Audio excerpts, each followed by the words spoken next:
Can you hear me okay?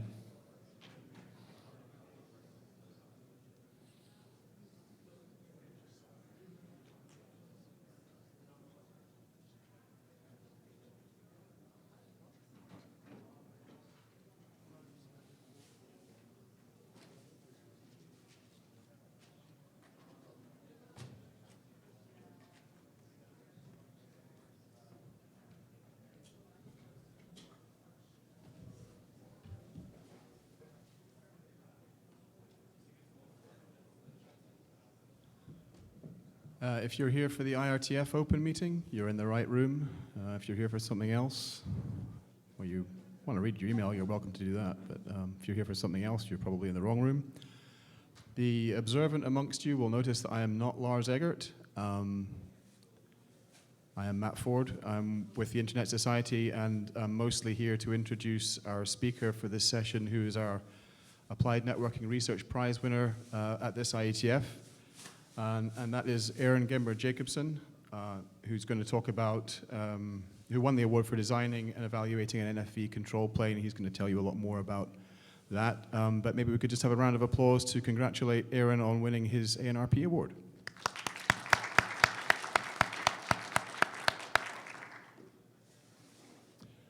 I think, Aaron, you're going to present, and then we'll have some time afterwards for Q&A if you want to save up your questions, or I guess if you have clarifying questions, you can dive in with those. But otherwise, we'll save questions for after Aaron's talk, and I'll moderate the discussion. Thanks. Yeah, if something's not clear, certainly feel free to step up to the mic and interrupt me. So thanks so much for that introduction. I hope you'll find what I'm talking about today interesting. So what we've done is we've done some research to take the principles that we have in software-defined networking and extend those principles to network functions, or middle boxes that are running in our network, in order to allow operators of networks to better satisfy a number of different goals. So for those of you who aren't familiar with network functions or middle boxes, the basic idea behind them is that they're going to perform some sort of sophisticated analysis of traffic or flows as it passes through this device in the network. And typically, it's going to take some stateful actions on that traffic. So good examples that commonly exist, things like WAN optimizers, caching proxies, intrusion prevention systems. And we're seeing two shifts in the way these network functions are being deployed today. The first of these is network functions virtualization. And the basic idea behind this is that we want to take dedicated hardware appliances that are deployed today and replace them with virtual machines that are providing the same functionality, but allows us to run the network functions on top of generic compute resources, so we no longer need customized hardware. The benefit of this is that we can dynamically allocate instances of network functions as we need more capacity in our network or as we need to introduce new functionality. The other trend that's reshaping the way network functions are deployed is software-defined networking. Software-defined networking gives us the ability to flexibly reroute traffic between these network functions as we create them or as the needs in our network evolve. And so together, what these two trends give us is they give us a way to dynamically reallocate where in our network we're processing certain traffic and what processing is happening to that traffic. And as a result, that can enable a variety of interesting service abstractions and capabilities for our middle boxes. So one such example is we could build a system that elastically scales network functions as the demand in our network changes over time. So we start off here with a single instance of an intrusion detection system, and we want to make sure that this intrusion detection system is going to always be satisfying some sort of performance SLA. Perhaps we have an SLA that says the packet loss that we experience has to be less than some percentage. So as the load in our network increases, we'll start to overload this initial instance that we have. That's going to start to create SLA problems, and so we need to add another instance, which NFV makes it easy to do this. And with SDN, then, we can reroute some of the traffic from our original instance to this second instance, and now that gives us the ability to shed load from that original instance and now satisfy our SLA. Okay, so now the second thing is that at some point, the load in our network may go back down, and so just as we scaled out, we want to be able to scale back in. So at some point, we want to be able to destroy the second instance because it's no longer needed and reroute traffic back to the first.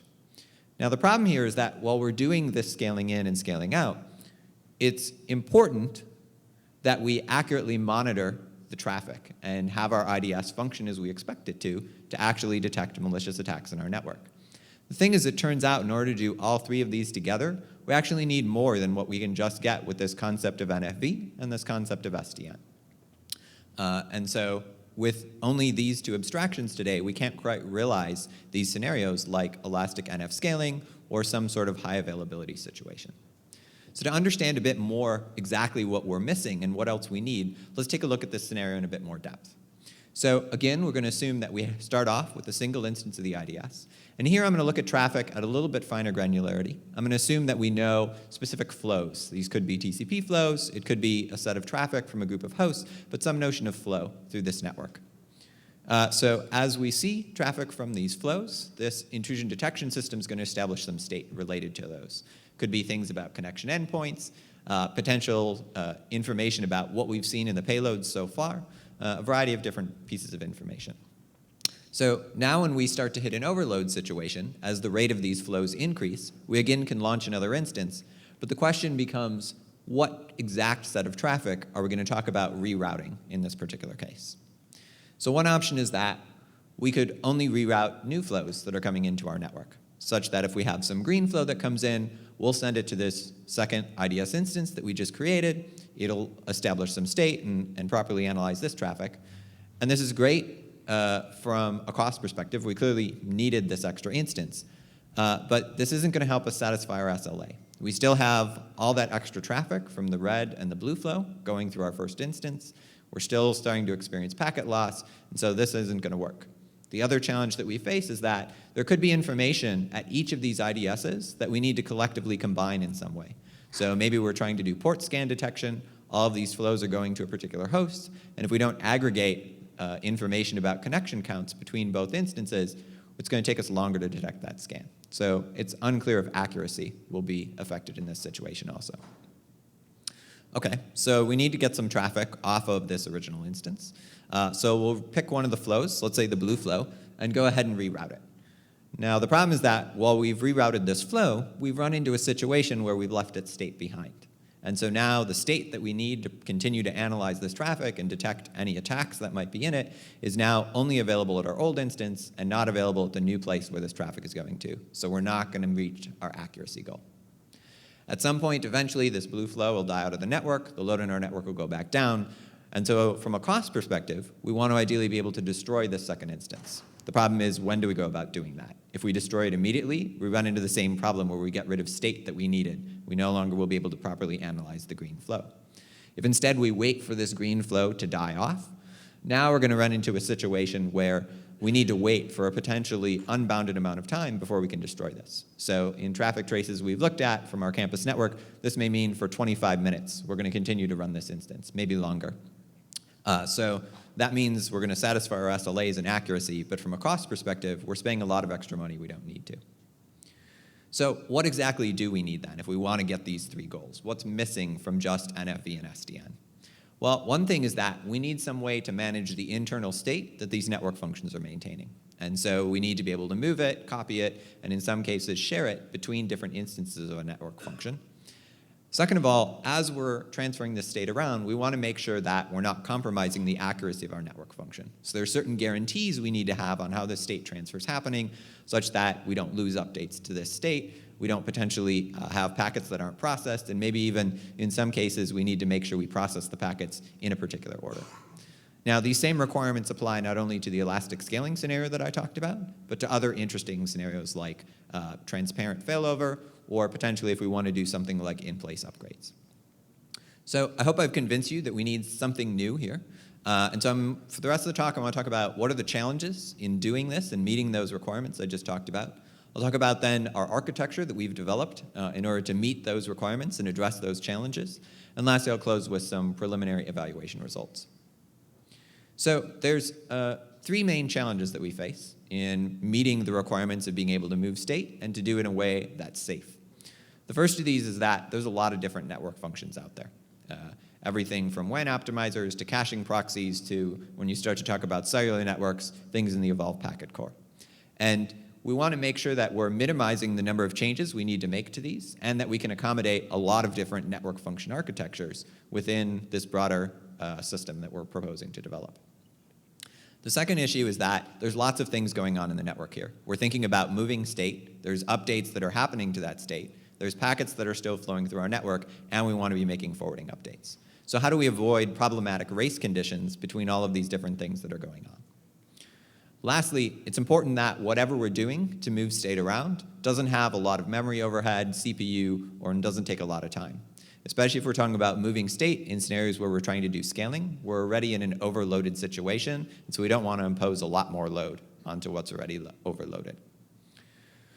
Okay, so what could we use? Well, one thing is we could say, why not use virtual machine snapshots? We already have virtual machines that our network functions are running on. We know really well how to snapshot virtual machines and clone them efficiently.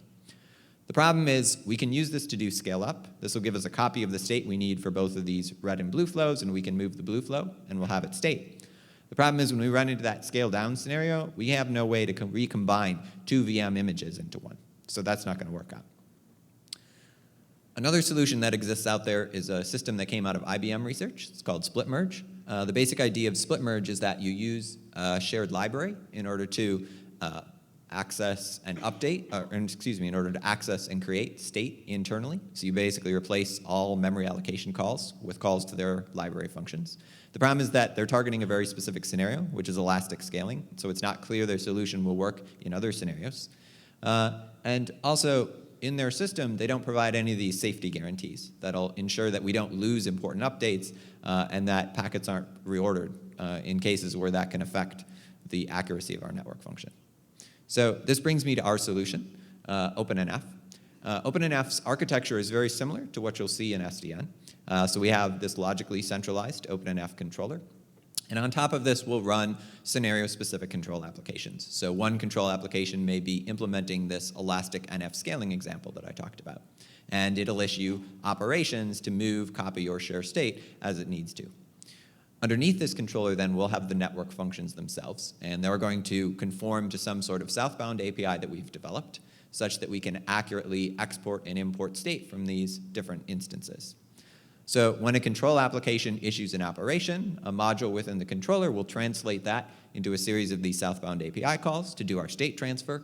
And once state has been successfully transferred, we can then communicate with an existing forwarding module to tell it to update the forwarding state in our switch and reroute our traffic. So I want to talk a little bit about the southbound part first, and then I'll go into how we implement these higher level functions. So I said there's a lot of different network functions out there, and obviously, depending on what they do, they maintain very different internal state. The state in a caching proxy looks different than the state in an intrusion detection system, which looks different than the state in something like a really simple firewall or network address translator. But it turns out, despite the fact that they share different state, the way they go about creating and updating this state is common, and that they think about state in terms of either being associated with an individual flow or multiple different flows. So to give you an example, let's take a look at the state for an intrusion detection system, specifically the Bro intrusion detection system, which is an open source IDS that's existed for many years. So here we have, for every single TCP connection, a couple different objects, a connection object and protocol-specific analyzer objects, and we're going to organize these in some sort of a hash table. Likewise, we have state that is maintained per host. So for every host, we're going to maintain a count of how many different connections have been established or attempted to be established with that host. Likewise, we may have some state that's updated for every single packet we process, and something like statistics applies to all the different flows that this network function's responsible for. So we can use this taxonomy to develop a relatively simple API that allows us to get, put, and delete state from these network functions on this flow basis. So these functions, first of all, accept what kind of scope of state are we interested in, and a filter that defines a flow space for what types of flows, what set of flows we're interested in. Then if we modify the network functions to accommodate this operation, it can take its internal state, apply this filter to it, and any state that matches will be sent to the controller. Likewise, if the controller wants to provide some state to be integrated into the middle box can take this state and integrate it into its existing structures. So this relatively simple API means that we don't have to expose or change how the network function is organizing its state internally, and it provides an intuitive way for us to reason about what state we're interested in. So now that we have these capabilities from network functions, now we can go about using these for our, to realize the operations that our control applications issue. So let's say our control application wants to move all HTTP traffic from being analyzed from the first instance of an IDS to a new second instance that we've created. So we're going to tell it that we want to move all traffic that's on port 80. The first thing it's going to do is ask the middle box for any state that it has related to HTTP flows, and that state's going to be provided to our controller. Next, we'll go ahead and flush this state from our first instance because we don't need it there anymore, and we'll put this state to our second instance. Now that the state's been moved, we can finally go ahead and update our forwarding such that we can resume analyzing our HTTP traffic at the second instance.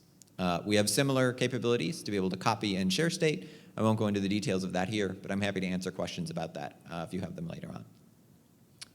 Okay, so we've addressed this first challenge. Now how do we deal with all these race conditions and providing important safety guarantees? So one problem that can occur in the move operation that I just showed is that we can lose packets or lose updates to state as a result of packets arriving while we're trying to do this state transfer. So I'm going to assume here that we're running the Bro intrusion detection system, and it's running a script that computes a hash of the payloads of all the packets for a given connection and compares that hash against a database of known malware. This is a standard script that comes with this IDS. So we'll again have two different flows, red flow and a blue flow. So when packets come in, the IDS is going to say, okay, what's the hash of this packet, and add it to a rolling hash that it's computing. So now at some point I say, well, I want to move the red flow. So I'm going to go ahead and do my state transfer like I did before.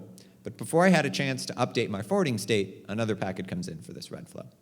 So now this packet comes in, and the intrusion detection system says, well, I don't have any state for the red flow. This must be a new flow. So it's going to go ahead and establish some new state.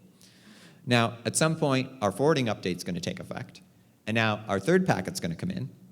And now when we try to compute a hash over this third packet, now we only have the first two packets. And so the hash that the first and the third packet. So now this hash that we compute is going to be incorrect, and we're not actually going to detect that there's some malware in this flow. So what we want is a guarantee that these state operations are loss-free. We want to make sure that we're not losing any packets and that all packets are being processed that have passed through our network at this point in time. So split merge also provides a limited form of this loss-freeness, but it turns out a key thing they don't deal with is the fact that packets may already be in transit to a network function at the time we start the state transfer. So while they can buffer packets at the switch, they're ignoring the fact that packets may have already passed through this switch. So this doesn't quite give us the loss-freeness that we want. So how do we go about doing this? Well, we're going to enhance the capabilities that the network functions provide for us just a little bit. We're going to add an event mechanism such that when some set of packets come into this network function, we can say, do any of these packets match a filter? And if they do, we can send an event to the controller that says, hey, I was about to process this packet. It was going to update, or it may have been about to update some state that you're trying to move. We can then tell the network function to either go ahead and process that packet, buffer it for processing later on, or simply throw it away and not process it any further. And to add this capability, we just need to modify the main packet receive function within a middle box, add a little bit of code that checks, should I be raising an event or not? Fairly simple change. Okay, so how do we use this now to get this loss-free property? Well, first thing we'll do before we start transferring any state is that we're going to enable events on our first instance. And we're going to say, whenever you get a packet that matches this red flow space that we're talking about, I want to know about that, and you should not process that packet further. So now we can go ahead and start to transfer our state from our first instance to our second. And if a packet comes in the middle of this state transfer, we'll go ahead and construct an event and send that an event to the controller, where it'll be buffered temporarily. After we finish, then we can finish our state transfer, and after the state transfer is done, now we can let this packet that was buffered at the controller be processed by our second instance. So now we make our forwarding update, and when the third packet comes in, it turns out that we've seen all packets for the flow. They've all reflected in the state. We can compute our correct hash, and now we can detect that there's malware here. Now, there's another potential problem we run into, which is reordering. And in fact, adding this loss-free mechanism can actually introduce reordering that may not be possible otherwise. And this could be problematic in the case of a script that comes with Bro that looks for weird activity, looks for things like, did you get a SYN packet after you've already gotten a data packet? So let's go back to this fifth step from the last slide, where we were flushing the packets that were buffered with the controller. So we'll flush these, and then we'll go ahead and make our forwarding update. So now we make our forwarding update, but before that update takes effect, another packet comes in. So that packet comes in, it goes to our third instance. Our third instance says, well, our first instance says, I have events enabled, so I'm going to send this third packet to the controller. The controller will say, I've already flushed the buffer of events, so I'll just go ahead and pass this directly to the switch and directly to my second instance. But before this packet reaches that second instance, our forwarding update's already taken effect. And so it's possible another packet comes into the switch.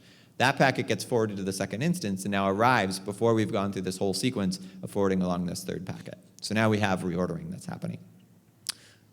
So what we need in some cases is we need a guarantee that our move operation is order preserving, which says that all packets are processed in the same order that they arrived at this switch, and that updates to state happen in that order. So how do we go about realizing this? How am I doing on time? Okay, I'm going to skip through this because it's kind of complex, and we can come back to it later if people have questions. Okay, so third challenge, issue of overhead. How do we make sure that we're not introducing a lot of memory, CPU, and other overhead in actually providing these operations? Well, so the thing is that we're giving applications some choices. The first choice that we're giving them is what sort of state do you want to move? If you're only moving HTTP flows, you only need to move state relating to those HTTP flows. If you're trying to create a middle box that's highly available, and so you're snapshotting state, you may say, I only care that if something fails, that a certain set of flows continue to be processed correctly. So now you only need to grab that state. The other option is that you can decide whether or not you need these guarantees. So the example that I was going through, this intrusion detection system was off-path. That's what makes it an IDS versus an intrusion prevention system. So because this IDS is off-path, if packets get dropped on their way to the IDS, there's no way to get those retransmitted. The IDS is getting a copy of traffic. However, in the case of an IPS, if a packet gets dropped on its way to the IPS, that IPS is in the middle of a connection, which means normal TCP mechanisms will recover from that loss, and that IPS will have another opportunity to see that packet. So in that case, we don't need this loss-free property. And so by giving control applications the flexibility to choose what they want, they have some control over how much overhead they experience.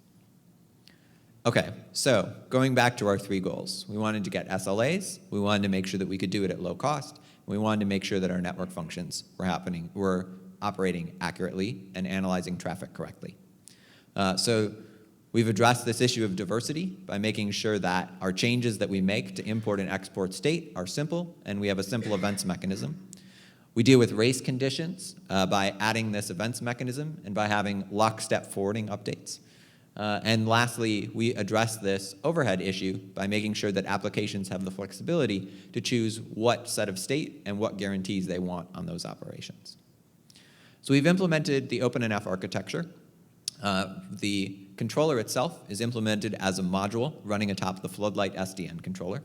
And we've also implemented a communication library that can be linked into network functions in order to communicate between the controller and the network functions themselves. We've modified 4 different network functions so far to conform to our southbound API and provide events and export state. So this is the Bro intrusion detection system. We've modified IP tables, Squid caching proxy, and also PRADS, which is an asset detection and monitoring system that's used in our university network. So how well does OpenNF perform, and does it actually give us the benefits we wanted? So we're going to take a situation here where we have a trace of traffic from our campus network that we're replaying at a rate of 10,000 packets per second.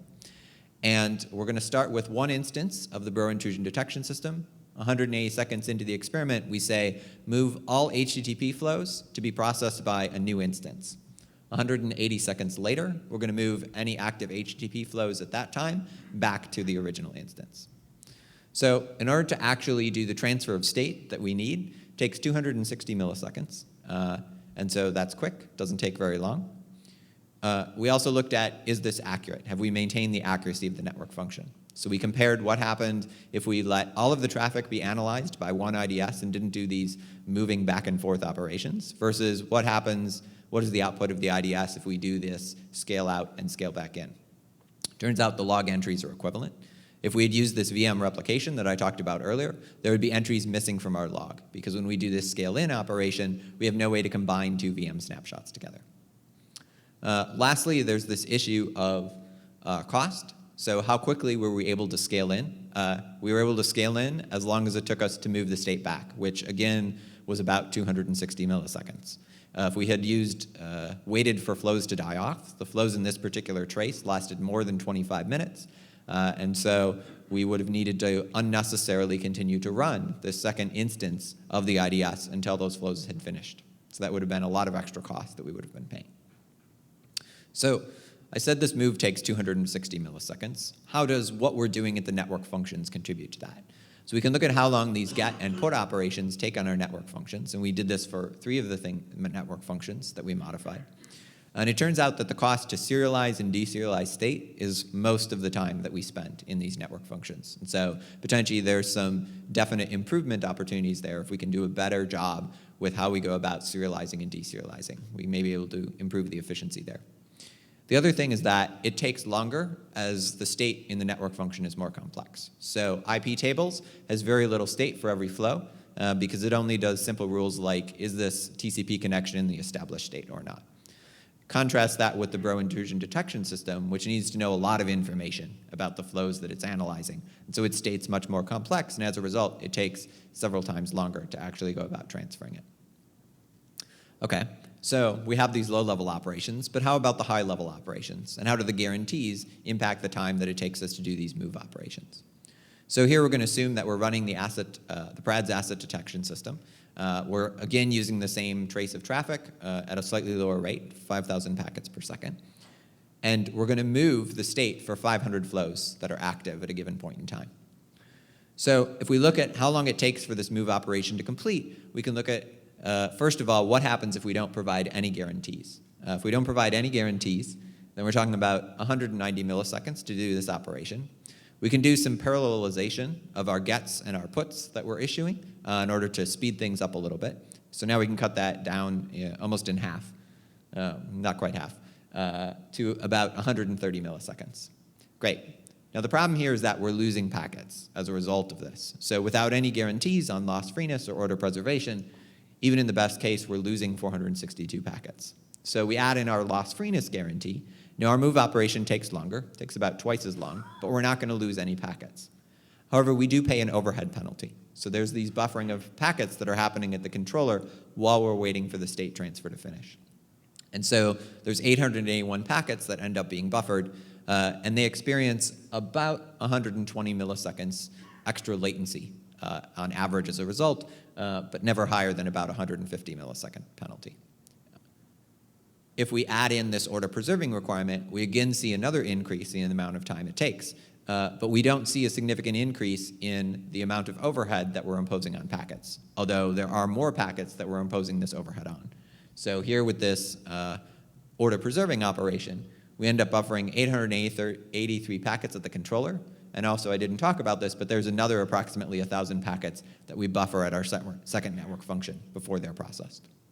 So the overall takeaway here is that these operations are reasonably efficient, but the guarantees that we want to offer in some cases do come at a cost. And so it's important for control applications to have that flexibility to decide whether or not they need these guarantees. So where are we going from here? What's the next steps for OpenNF? Well, the first thing is that there's buffering that was happening in the loss freeness case. There's even more buffering that's happening in the order preserving case. And so the question is, how can we reduce this amount of buffering that's happening in an effort to reduce the number of packets that receive extra overhead and in order to reduce the memory usage of our system?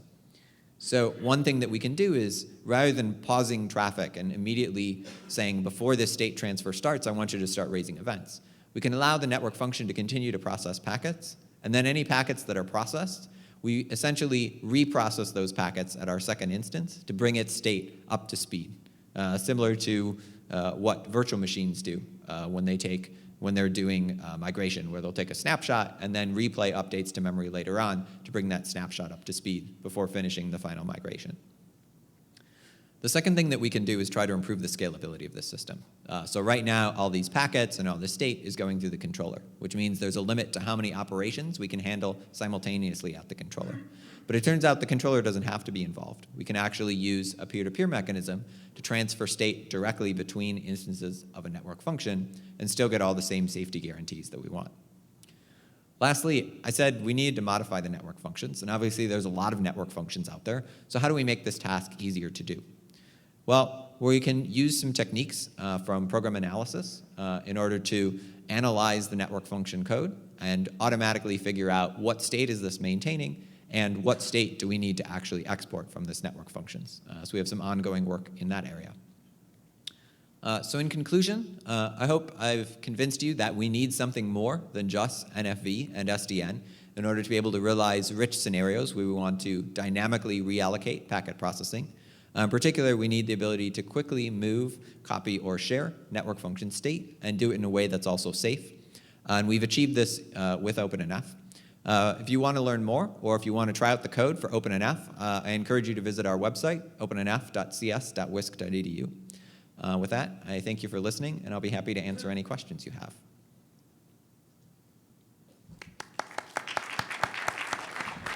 Thanks, Aaron. Are there any questions?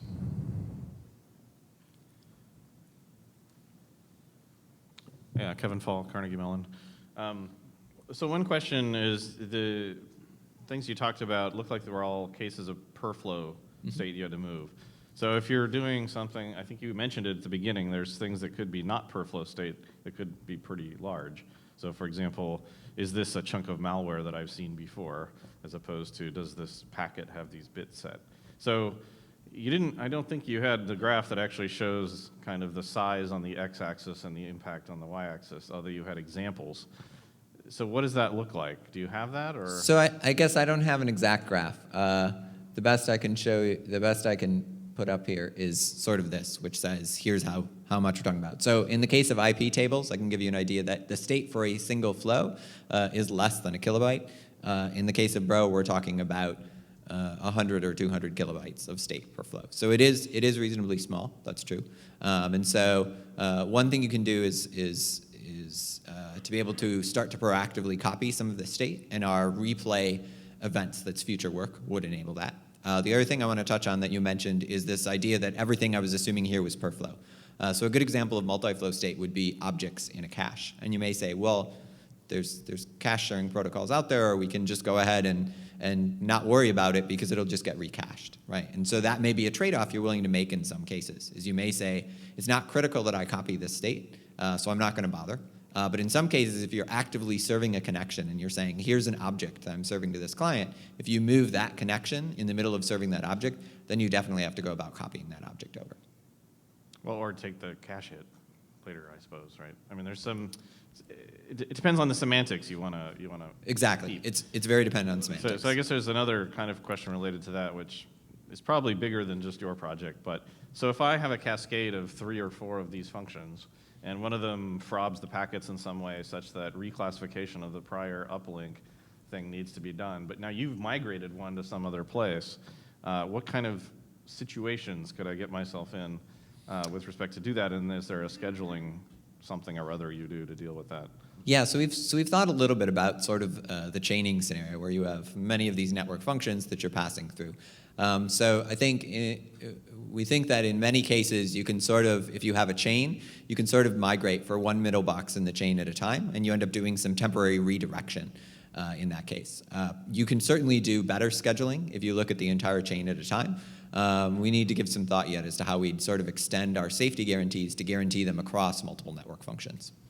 Yeah, the last comment was related to, you said about moving the state ahead of time or something, or program analysis, but seems to me that something along the lines of some distributed, almost like distributed shared memory or something, where you can look at page accesses if you're willing to eat some of that page fault time might be relevant there. Thanks.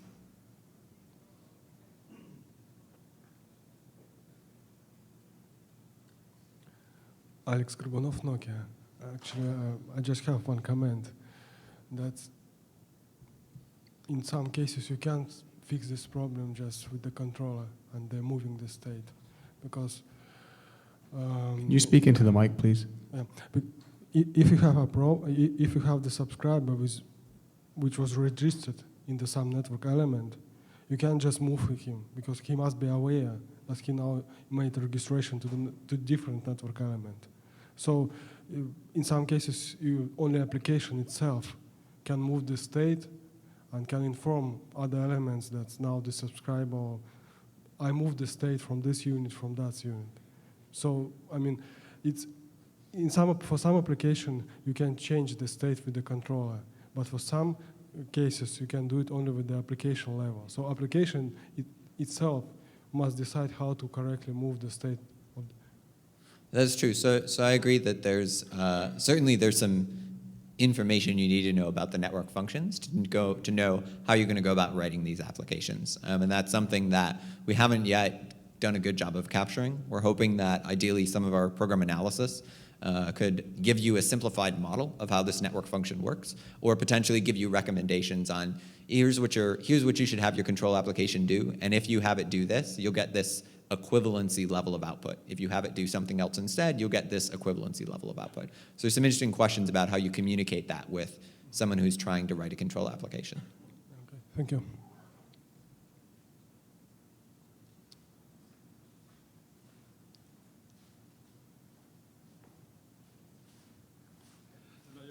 Yeah, okay.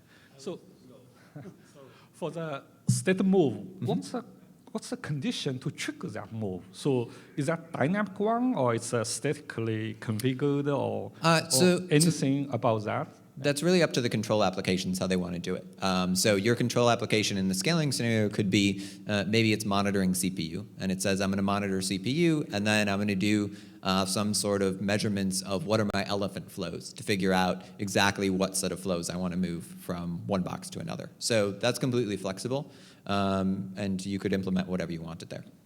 Right. So because I assume that when you move something from one place to another place, it will also cost you something like bandwidth or something like that. So initially, you want to move because you want to meet the SLA. But right now, when you move, actually, you are like spending like some bandwidth. Could that, make the problem like even worse? And then I believe he'll, from the presentation, it's not quite clear to me, and also this moving thing, you can really solve the SLA problem. So it's true that there are other SLAs. Not only, I guess I was referring to SLAs for the network function itself, but you're right that what you're doing in the network can certainly have an impact. And so one way to do that is to be a little bit more proactive and say, all right, we're getting close to violating an SLA, and so we want to recognize that we better start this migration now, otherwise we're for sure going to violate the SLAs that we have. But yeah, I agree. There's some interesting questions there, and that's one of the reasons we also want to look at how can we reduce the amount of state that we're transferring. And so some of our program analysis is trying to understand, rather than exporting all of the state that the network function is maintaining, can we figure out what state was updated since the last time maybe we create a snapshot in a failover situation? Or can we figure out maybe some state affects the packets that are output by our network function, and other state affects the log. And maybe we say, in something like a caching proxy, we're not really concerned about the accuracy of the log, so we're not going to bother to move that state. And so you may be able to limit what state you move in exchange for a relaxed notion of the behavior of your network function and how much it compares to what you would have gotten if you didn't move at all. Diego Lopez, Telefónica. First of all, you were mentioning continuously middle boxes. And well, we are working with network functions that are related purely to the data plane. Routing functions and forwarding functions in general. How do you see this kind of framework applied in that environment? So that's an excellent question. I haven't really thought about it in terms of control plane devices. I've only really thought about it in terms of data plane devices. I think there's probably a different problem there and potentially a simpler solution when you start to talk about things at the control plane. the thing that comes most to mind is work that's being done in the distributed SDN controller case, where there your SDN controller is your control plane, and so there you're concerned about moving state.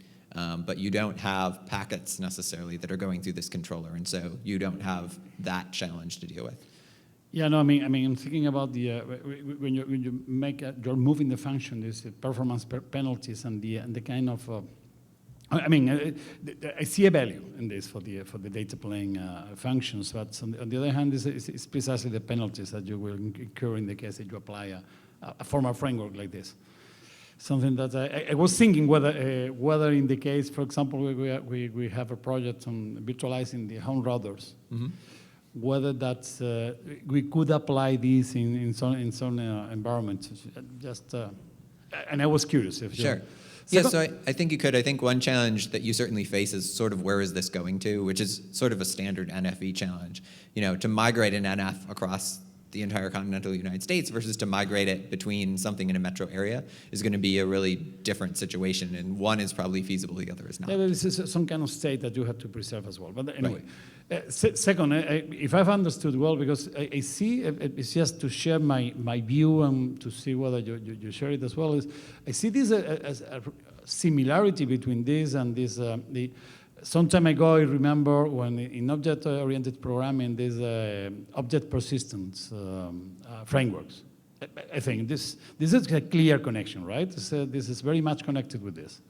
Yeah, so we haven't necessarily looked specifically at that body of research, although we have started to look at it actually as we're doing some of this program analysis, because there's all sorts of things to figure out what objects exist beyond the processing of a single packet and what objects are only used during the processing of that one packet at this middle box. And so I think there is definitely a broader body of work there that's worth considering. Because there are some researchers that I've been talking with that they are starting to think precisely on a network programming paradigm that is object-oriented, and they are precisely one of the properties that they were thinking about was about persistence. Okay. And this kind of replicability. This is something that I was taking note because probably we will. And finally, it's about that you were mentioning here a control application, a control plane. This is something that you start thinking about, well, you take the SDN architecture. You have the NFV architecture. And, well, we have having some problems in matching them. And then there is a third dimension, because this is an additional dimension, right? Right. So, well, we have 3 axes. Now, how we put them in space. I mean, I want an application that is running according to SDN principles, that can apply NFV orchestration, and now we want to replicate it. How do you see this, the whole thing matching? So I think certainly some of what this controller is doing could be part of another controller that's already doing some of the SDN or the NFV orchestration things in the network. But it's unclear how tightly you can integrate those, because they're each solving a slightly different problem. And so I think there's just going to be need to be some interfaces there. For the same reason that when you're talking about NFV orchestration, you may have an interface into your system that's going to worry about launching the VMs themselves and figuring out where they're going to go, and then a system that's going to worry about, okay, now what NF image am I actually putting on this? So even there, that could be split into multiple controllers potentially. So it's sort of, at one point, do we end up with too many controllers running around the network? That's the point. And I expect we are rapidly approaching that, and it's a big open problem. Yeah. Rather than centralized control, you end up with 3, 4, 5 centralized controls. Right. And this can be, no, this is something that is going to be a problem for us operators to Sure. make a decision. But it's not interesting anyway. Are there any other questions for Aaron? I did have one. I'm wondering, is it trivial to sort of bound the amount of buffer space you need in the controller? Or is that, So do you kind of bound the number of flows you can migrate to stop that? Yeah, so there's a couple or? different things you can do. So in theory, it's reasonably predictable. You know how long, you know how much on average, how big state is, and we can predict how long it's going to take to transfer that. But you're right, that there's this trade-off of the more state you're transferring, the longer it takes, the more buffering you need to do. So one way to do that is that you say, all right, I'm going to move these flows in pieces, and I'm going to move 10 flows at a time. After I've moved those 10 flows, then I can move on and move the next 10 flows. The challenge you run into there is that now that you're breaking flows smaller, your forwarding entries in your switch need to be broken down that much smaller, which may be okay, may not be okay. But yeah, buffering is certainly an issue, a big challenge with this framework, and something we still don't have a great answer to how to go about reducing that. All right, well, if there are no more questions, then I think we're done. So thanks, Aaron. Thank you. Can whoever's got the blue sheets bring them up here, please?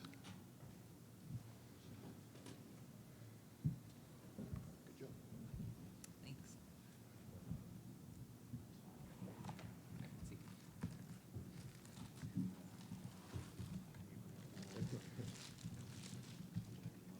Excellent.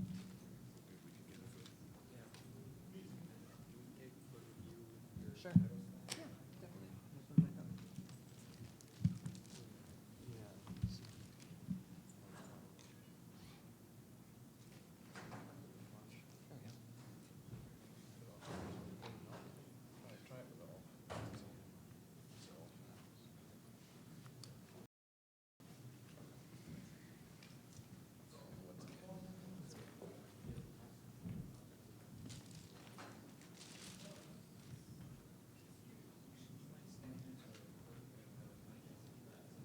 Sure.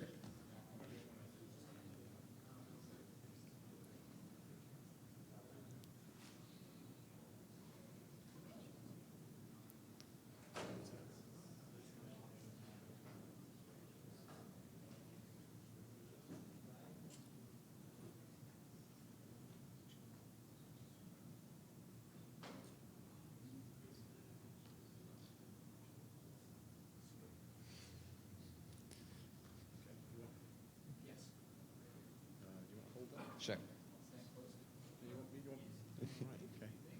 I don't know. Get one with and one without.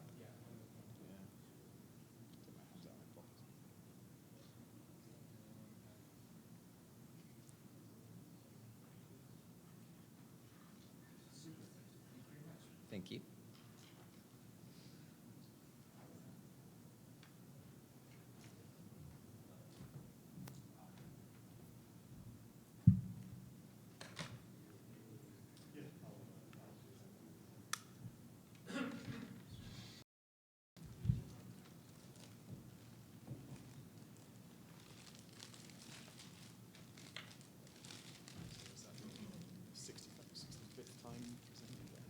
You seem to know when to forward the slides pretty well already. I've given the number of the presentation.